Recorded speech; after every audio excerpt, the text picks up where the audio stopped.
Wandering Winder once again looking at the opening series. Today we want to look at Citygate, which at the start of your turn lets you basically look a card deeper and you have to shuffle a card down. So there's two things worth looking at in terms of opening Citygate, I think. Maybe there's more than two, but there's two big ones I want to talk about. One is Silver Citygate, which you can do on 3-4 or 4-3. You are going to be guaranteed to hit 5 on either turn 3 or 4. How does that work? Well, you can stick any card of you're going to see all of your deck on turns 3 and 4, right? I'm looking at 6 now. I stick a card back, I buy something, and now I'm looking at the one card I put down plus the other 5 cards, right? So I'm looking at all of my deck between turns 3 and 4, and I can stick whichever of those cards I want in particular on the bottom if that's something I'm particularly interested in. So I can make sure I bottom deck an estate if that's what I want. And then it's splitting up your 9 money between two hands. You will always be able to hit 5. If you want a super shortcutty way to think about it, it's if you hit 5 on turn 3, buy your 5. If you don't hit 5 on turn 3, put your best treasure down, and then you will for sure hit 5 on turn 4. Actually doing this method with hitting 6, you're very likely to hit 6 as well. Although I wouldn't actually advise this method, I would advise looking at the 6 cards here on turn 3, figuring out, okay, what do I want now? You know exactly what these 5 cards are. You can stick something down, figure out exactly what you're going to get now and exactly what you're going to get next turn.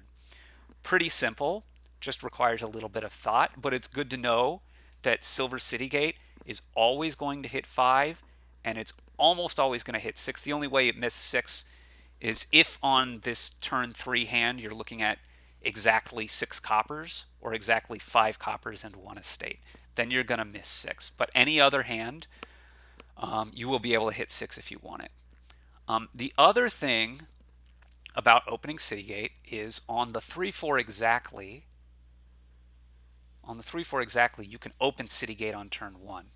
When I open Citygate on turn 1, I'm going to look at these 5 cards on turn 2, which is 4 coppers and an estate, plus one of these 5 cards. So there's a 3/5 chance that I'm going to see one of these coppers, in which case I hit 5 on turn 2, and there's even a tiny chance I can play my 5 on turn 3.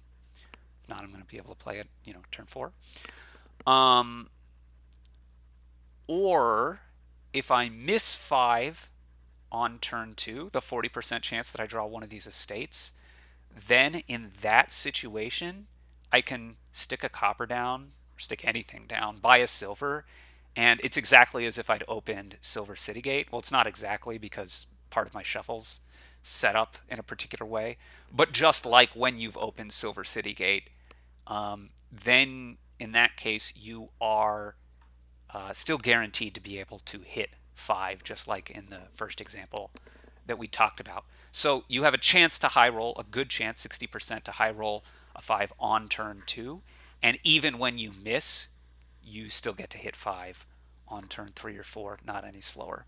So opening Citygate on turn 1 on a 3-4 is often a good play, right?